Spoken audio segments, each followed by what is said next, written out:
Vamos falar sobre tendinite nos punhos, mãos e dedos? Eu sei que muita gente sofre disso, hein? Aliás, quem trabalha principalmente com computador, né?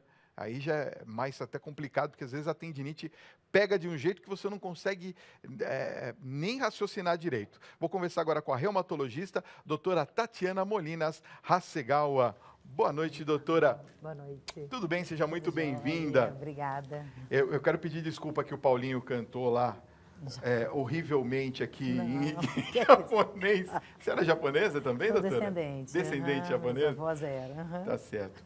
Primeiro eu queria que a senhora explicasse uma coisa para a nossa audiência, que muita gente pergunta por não saber diferenciar. O que nós podemos considerar que é tendinite?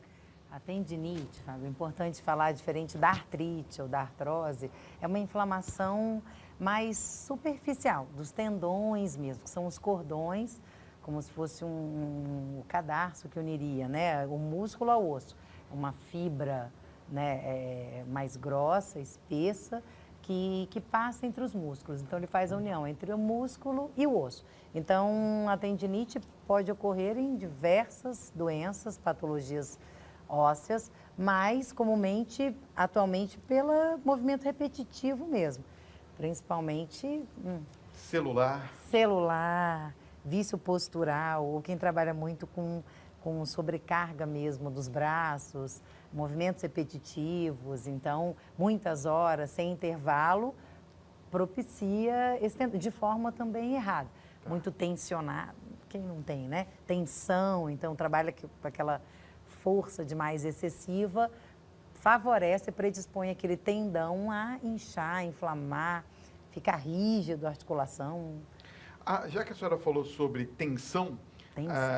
vamos dizer assim, aquelas pessoas que têm, vamos dizer assim, uma vida mais agitada, mais atribulada, com mais pressão, também tem uma tendência a desenvolver a tendinite mais rapidamente? Sim, uma das doenças que podem cursar, né, com tendinite, a fibromialgia, que é naquelas pessoas que têm muito essa tensão. Então, começa às vezes com uma tendinite de um ombro, de uma mão, de um cotovelo, por trabalharem muito tensionadas mesmo, com a musculatura mais rígida, Nervosas, né? mais endurecido, um pescoço mais travado. Então, a gente vai falar depois sobre as terapias complementares, que são os exercícios que ajudam na prevenção e no tratamento. Agora, doutora, a tendinite, ela pode se manifestar em várias partes do corpo ou normalmente é mais nas mãos e dedos? Então, nas partes onde há sobrecarga. Então, se a pessoa trabalha muito com ombros, movimento de repetição, vai ser o ombro. Atleta, né? Então, que às vezes tenista, atletas de vôlei, basquete, que usam mais articulação ombro, cotovelo, mão, são as regiões mais propensas. Judoca, mais joelho, quadril. Então, não só necessariamente nos membros superiores, mas No caso, a bursite, ela também é uma, vamos dizer assim... um parente, uma, né? é, Uma parente, derivação uma da tendinite, descendente da descendente da tendinite. tendinite, sim. A bursa está muito próxima ao tendão. Então, quando se fala em bursite e tendinite, elas geralmente vêm associadas. Então, dificilmente uma pessoa tem uma dor no ombro só de tendinite. Tá. A bursa geralmente está comprometida também. Vamos falar um pouquinho sobre uma questão muito importante do diagnóstico, porque há uma confusão muito grande com relação, a senhora falou da fibromialgia, já me artrite. lembrou um assunto que trouxemos aqui e Sim. o médico que veio anteriormente disse que há uma diferença entre a fibromialgia e a tendinite. Sim. Daqui a pouquinho, tá? A senhora espera um minutinho. Doutora, olha, Sim. tem muitas perguntas chegando aqui, mas eu queria falar um pouquinho sobre a questão do diagnóstico. Tá. Como é que nós podemos diagnosticar? Olha, isso é tendinite. Certo. Então, o diagnóstico é clínico mesmo. O paciente vai, relata uma dor pontual, diferente da fibromialgia, que é aquela dor difusa, que corre o corpo todo. A dor, geralmente, da tendinite é uma dor bem localizada, naquele tendão, naquela parte comprometida, e à noite, quando o paciente repousa. E ao movimentar, claro, mas à noite ela piora mais. Por exemplo, eu ouvi dizer, né, não sei se é real isso, se é mito, que você pega aquelas bolsas de gel que você pode aquecer ou deixar gelado, você aquece ela e coloca. Certo. Isso, de verdade, ajuda? Vamos falar. Então, a crioterapia, né, que é o gelo, ajuda nos tendões, nas dores dos tendões, nas inflamações, na Alivia. fase aguda, alivia, tem um tratamento mesmo. Tem gente que não pode usar anti-inflamatório, analgésico, usa a Crio e melhora muito. Então, deve ser feito 3, 4 vezes ao dia, por 10, 5 minutos. Então, o paciente pergunta isso, frio ou quente? Quente, é bom a gente explicar, mais tensão muscular, então um grupo muscular. Então, fora de osso, fora de tendão, o quente, no músculo alivia.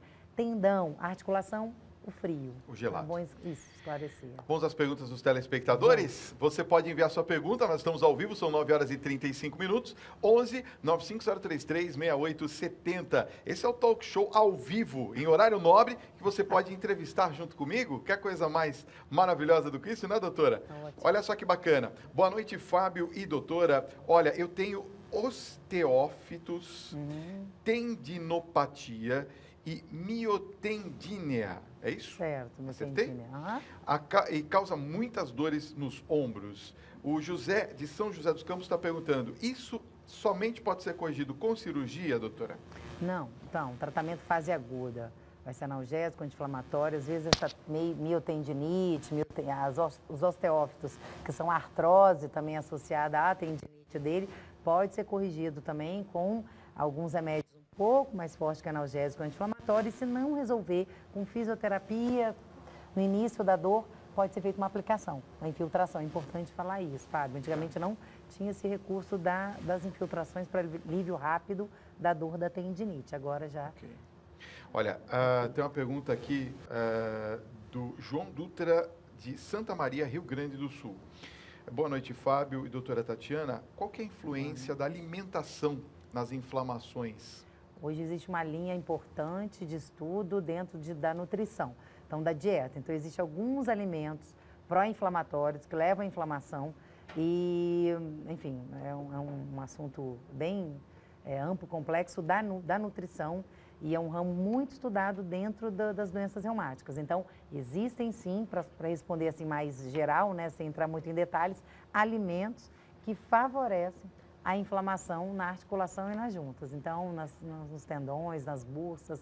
Então, existe sim um complemento do tratamento medicamentoso, fisioterápico, com uma dieta adequada para evitar inflamação. É um conjunto, né? Hoje sim. Um ajuda o Muito outro. estudada a nutrição dentro da inflamação. Olha só, boa noite, Fábio. Eu sou a Maria José aqui do Rio de Janeiro, trabalho na área de saúde, já tive bursite, tendinite e hoje tenho fibromialgia.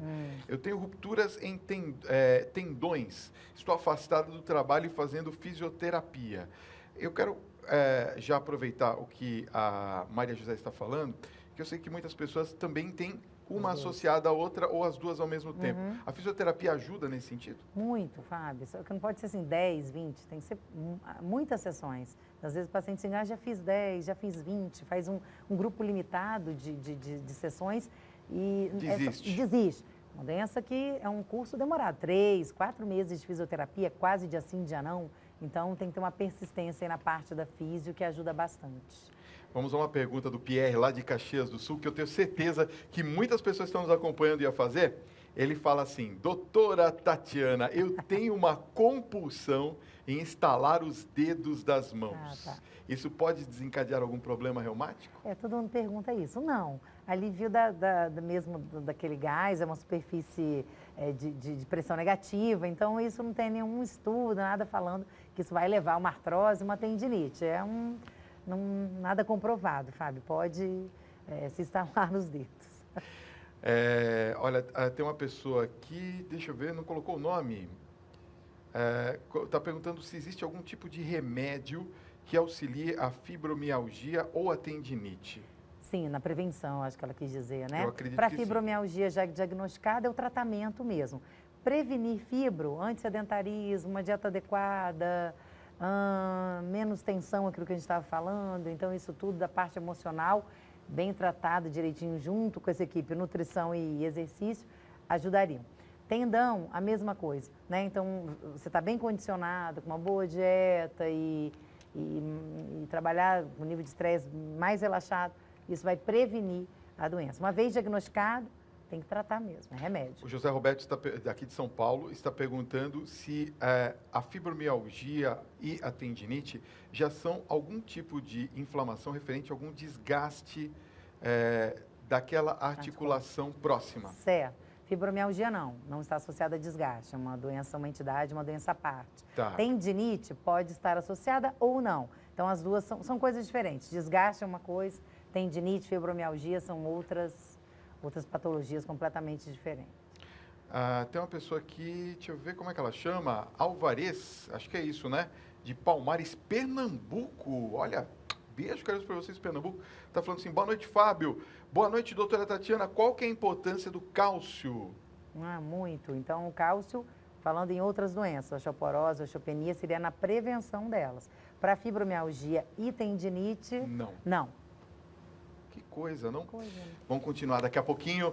Ó, doutora, o Tiago me passou aqui que quase que a gente já travou aqui o nosso WhatsApp, porque tem muitas perguntas chegando, mas eu queria falar ainda sobre a questão de casos de cirurgia, antes da gente continuar. Certo. Quando que eu sei que a tendinite não tem jeito e eu preciso entrar na cirurgia? Certo, uma pergunta super importante. Então, diagnosticou a tendinite, começou o tratamento. Então, a gente dá uns 3 a 4 meses de fase aguda de tratamento. Seria remédio, fisioterapia, basicamente isso, na fase de dor, né? Se quiser associar alguma acupuntura, algum outro tratamento complementar, até pode, mas é isso basicamente. Não melhorou, a gente tenta uma infiltração, uma aplicação perto daquele tendão para desinflamar mais rápido. Não melhorou, então na refratariedade, na recidiva ou na não melhora, apesar do tratamento convencional, conservador estabelecido, pensa-se em cirurgia. Claro, aí a articulação muito comprometida, né? Já tem mais movimento, o paciente trabalha com as mãos, precisa daquela articulação viável, rígida, saudável, a gente não pode também prorrogar muito. Então, mas para um atleta de grande rendimento, às vezes é quase que uma cirurgia. Aproveitando o que a senhora está falando, doutora, o José Carlos, aqui de São Bernardo do Campo, São Paulo, está dizendo assim, boa noite, Fábio e doutora, eu tenho artrose no braço há mais de 5 anos. Olha que loucura isso, né? A gente pensa que às vezes é um pouquinho, mas 5 anos é um tempão, né? Isso. E eu tomo medicamento direto, doutora, isso pode prejudicar o meu organismo? Então, depende da classe. Se for anti-inflamatório, não é bom. Isso aí mesmo uma fase aguda de dor, né? De muita inflamação, muito inchaço, muita rigidez. O tratamento contínuo que ele deve fazer aí deve ser os colágenos, a cartilagem. Aí sim, tem uma indicação mesmo a longo prazo, viu? Sem muito tempo, previsão de alta, de parada da medicação. Olha só, tem uma pergunta aqui da Andréia, ela está dizendo que tem bursite, tendinite nos 2 braços, quer saber o que é bom para a bursite. Ela diz que tem vezes que o braço dela acaba perdendo a força e à noite ela fica com as mãos dormentes e dói demais. Isso já faz uns 4 anos, bastante tempo, né? Recorrente, ainda mais quando a paciente está inserida num meio onde precisa usar muito aquela articulação, certo, então melhora a volta aí. Acho que uma boa, não sei, uma infiltração talvez, mais eficaz, uma parada um pouco desse trabalho dela, se for o fator causal, né, uma sobrecarga excessiva aí nesse tendão, teria que afastar um pouquinho, reabilitar essa profissional para ela poder voltar com mais ganho, mais força. Num bate-bola aqui, eu quero ver o que é bom e o que não é. Hidroginástica. Bom, pode ser feito, é o ideal, né? Porque tem menos impacto. O ideal é hidroterapia, que é fisioterapia na água. Hidroterapia, como é que funciona para a gente entender? É uma fisioterapia dentro d'água, não é a hidroginástica normal, com peso, né? Com toda a hidroginástica é mais forte, é mais pesado do que essa hidroterapia. É uma fisio na água, basicamente movimentos leves, que trabalham alongamento, ganho de amplitude de movimento daquela articulação atingida, daquele tendão inflamado, sem impacto, com muita suavidade. Seria isso. Para quem tem esse tipo de enfermidade nos pés e nas pernas, corrida ou caminhada? Caminhada, corrida não. Melhor água, uma hidroterapia, uma hidroginástica, e depois passa para solo, por causa do impacto. Ele não vai conseguir no início, é muita dor. Tênis macio ou mais duro? Macio. Macio? Macio, duro não. Para tendão, não. Depois, sim. Recuperou da fase aguda, aí vai no duro. Pode ser aqueles que tem aqueles amortecedores? Isso, amortecedor. Ótimo. Melhor. E, por exemplo, aquelas pessoas que já têm uma doença mais avançada, mais grave, Certo. Se for, por exemplo, idoso, o que é recomendado? Idoso, então, idoso tem que ter cuidado com remédio, porque a maioria já tem outras doenças juntas, é hipertensa, é um diabético, um coronariopata, um problema cardíaco, renal. Então, anti-inflamatórios, analgésicos, tira fora da estratégia terapêutica. Seria mais uma reabilitação mesmo, com exercício, uma hidro, uma fisioterapia e algum tipo de aplicação local, não via oral. Se tiver o idoso tiver muita comorbidade, que a gente diz muita doença junto, evitar. E olha, sempre bom lembrar para vocês, não tomem medicamento por conta própria, né, doutora? Não. Procurem um profissional, mesmo que seja uma tendinite mais simples, Certo. não tome medicamento, né, doutora? Não, porque essa automedicação mascara, às vezes é um quadro que começa como É. tendinite, que a gente estava falando. Será que é uma fibromialgia que já está para surgir, uma artrite reumatoide, um lúpus? Isso tudo pode mascarar essas tendinites, uma doença mais grave de base. Para a gente terminar, a tendinite pode romper o Pode romper. músculo? Pode? Pode romper e parar mesmo Movimento. o movimento. Ficar incapaz, aquela articulação se tornar inválida, né? Doutora Tatiana Molina Hasegawa, muito obrigado pela sua presença. Foi ficou rápido. incrível a nossa conversa e olha, Obrigada. muito esclarecedora. Feliz Natal para você se a gente não se vê, viu? Para sua Obrigada, família toda. Fábio. Obrigado, Eu viu, por também. ter vindo. Obrigada pela oportunidade. Eu que agradeço.